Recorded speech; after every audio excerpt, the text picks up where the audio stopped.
Hello అండి, నేను doctor Naini, fertility expert, consultant at 49 fertility centre, Karimnagar branch.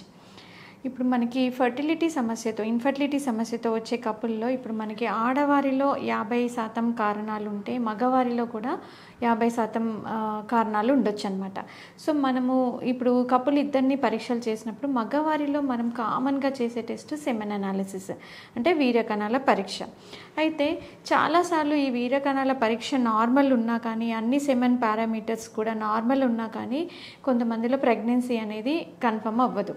అంటే ఇంకా ఫీమేల్ ఫ్యాక్టర్స్ కూడా అన్నీ నార్మల్ ఉన్నా కానీ. సో ఇలాంటి వాళ్ళలో మనకి కొన్ని అడ్వాన్స్డ్ స్పెర్మ్ టెస్ట్లు ఉంటాయన్నమాట, ఫంక్షన్ టెస్ట్లు.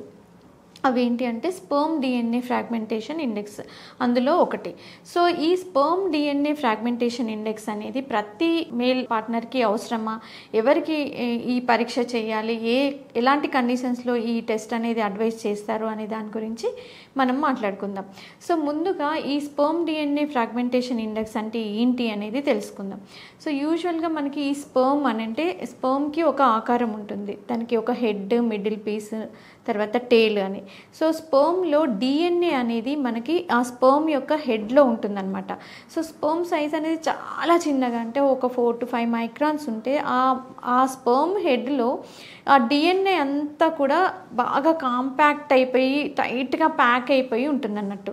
సో దీని ఇంపార్టెన్స్ ఏంటి అని అంటే, ఇప్పుడు మగవారి నుంచి జీన్స్ అనేటివి, అంటే మేల్ పార్ట్నర్ నుండి జీన్స్ ఫీమేల్ పార్ట్నర్కి అంటే ఎగ్కి ట్రాన్స్ఫర్ చేయడం అనమాట.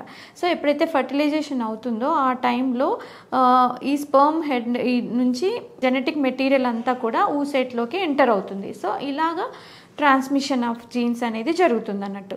సో అందుకని ఇది చాలా ఇంపార్టెంట్ అన్నట్టు.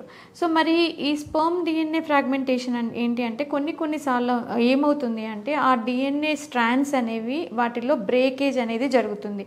అయితే సింగిల్ స్ట్రాండ్ బ్రేకేజ్ అవ్వడమా, డబుల్ స్ట్రాండ్ బ్రేకేజ్ అవ్వడమా, ఇలాంటివన్నీ జరుగుతుంటాయి అన్నమాట. సో ఇలా డిఎన్ఏ ఫ్రాగ్మెంటేషన్, దాన్ని స్పెర్మ్ డిఎన్ఏ ఫ్రాగ్మెంటేషన్ అంటే, ఇలా ఫ్రాగ్మెంటెడ్ డిఎన్ఏ ఎక్కువ శాతం ఉండడం వల్ల ఏమవుతుంది అంటే మనకి ఫర్టిలిటీకి సంబంధించిన ఇష్యూస్ రావడము, మిస్క్యారేజ్ అవ్వడము, ఇలాంటివి సంభవించవచ్చు. సో ఇది ఎంతవరకు ఉండాలి, ఎంతవరకు మినిమము, ఎంత ఉంటే మనకి ప్రాబ్లం అవుతుంది అనేది చూస్తే, మనం ఆ టెస్ట్ చేసినప్పుడు ఆ డిఎన్ఏ ఫ్రాగ్మెంటేషన్ ఇండెక్స్ అనేది <15% ఉంటే నార్మల్ అన్నట్టు. సో 15 to 25% వరకు ఉంటే అది బార్డర్ లైన్ కింద తీసుకుంటాం.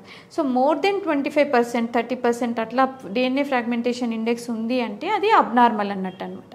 సో మరి ఈ డిఎన్ఏ ఫ్రాగ్మెంటేషన్ ఇండెక్స్ ఎక్కువగా ఉండడానికి గల కారణం ఏంటి, అబ్నార్మల్గా ఉండడానికి ఏమేమి రీజన్స్ ఉండొచ్చు అనేది గమనిస్తే కొన్ని రకాల రీజన్స్. అంటే ఫస్ట్ ఏంటంటే age of the male partner.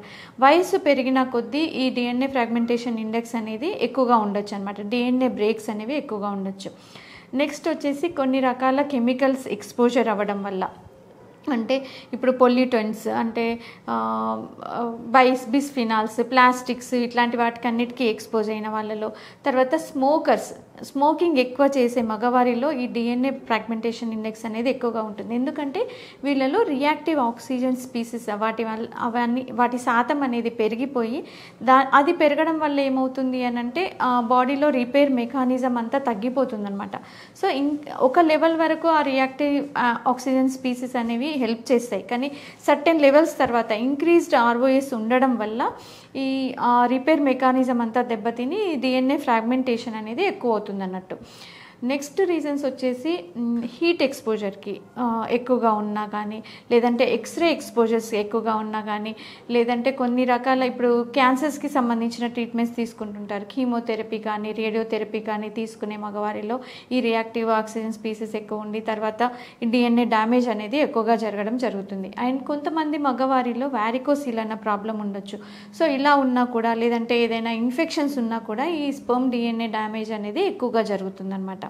So మనము మరి ఎప్పుడు ఈ టెస్ట్ అడ్వైస్ చేయాలి, ఎలాంటి కండిషన్స్లో ఈ టెస్ట్ అడ్వైస్ చేయాలి అనేది గమనిస్తే, కొంతమంది మగవారిలో రిపీటెడ్గా మనము అన్ని సెమెన్ పారామీటర్స్ నార్మల్ ఉన్నా కానీ, రిపీటెడ్గా ఐయుఐ ప్రాసెస్ అనేది కూడా ఫెయిల్ అవుతున్నా కానీ, లేదంటే అన్ఎక్స్ప్లెయిన్డ్ ఇన్ఫర్టిలిటీ, అంటే ఫీమేల్ ఫ్యాక్టర్స్ అన్నీ నార్మలే ఉన్నాయి, మేల్ ఫ్యాక్టర్ సెమెన్ పారామీటర్స్ అన్నీ నార్మలే ఉన్నాయి, బట్ స్టిల్ ప్రెగ్నెన్సీ అనేది కన్ఫర్మ్ అవ్వట్లేదు అన్న వాళ్ళలో, లేదంటే కొంతమందిలో రిపీటెడ్గా మిస్క్యారేజ్ అవుతూ ఉంటుంది.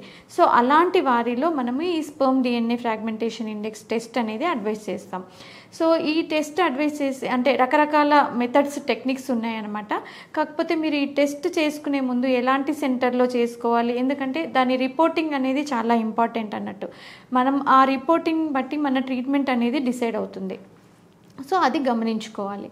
నెక్స్ట్ మరి దీనికి ట్రీట్మెంట్ ఏంటి, మరి DNA ఫ్రాగ్మెంటేషన్ ఇండెక్స్ ఎక్కువగా ఉంటే మరి దీనికి ట్రీట్మెంట్ ఉందా లేదా అనేది గమనిస్తే యూజువల్గా మనము దానికి కారణాలు ఏంటో మనకు తెలుసు చాలా మటుకు. సో దానికి ఇంక్రీజ్ అంటే రియాక్టివ్ ఆక్సిజన్ స్పీసెస్ ఎక్కువగా ఉండడం వల్ల మనకి DNA డ్యామేజ్ అవుతుందని తెలుసు. సో యాంటీ ఆక్సిడెంట్స్ అనేవి చాలా మేజర్ రోల్ ప్లే చేస్తుంది ఈ ట్రీట్మెంట్లో. సో మీరు మీ లైఫ్ స్టైల్ మాడిఫికేషన్తో ఒబేసిటీ ఉంటే దాన్ని తగ్గించుకోవడము, స్మోకింగ్ అలవాట్లు ఉంటే దాన్ని కంప్లీట్గా మానేయటము, తర్వాత మీరు తీసుకునే ఆహారంలో యాంటీ ఆక్సిడెంట్స్ ఎక్కువగా ఉండేలా చూసుకోవడము, తర్వాత యాంటీ ఆక్సిడెంట్ ట్యాబ్లెట్స్ మీకు డాక్టర్ ప్రిస్క్రైబ్ చేస్తారు అవి కరెక్ట్గా యూజ్ చేయడము, దీనివల్ల ఏమవుతుందంటే ఈ సమస్య నుంచి బయటపడవచ్చు. సో యూజువల్గా మనకి ఒక న్యూ స్పెర్మ్ ప్రొడక్షన్ కావాలి అంటే అట్లీస్ట్ 60 to 90 days పడుతుంది సమయం. సో అట్లీస్ట్ మనం ఈ ట్రీట్మెంట్ అంతా ఒక యాంటీ ఆక్సిడెంట్స్ ట్యాబ్లెట్స్ మీరు అట్లీస్ట్ ఒక 2 to 3 months తీసుకొని ఆ తర్వాత మీరు టెస్ట్ చేయించుకున్నట్టయితే మీకు చాలా వరకు ఇంప్రూవ్మెంట్ అనేది కనిపిస్తుంది. ప్రెగ్నెన్సీ వచ్చే ఛాన్సెస్ కూడా పెరుగుతాయి. Thank you.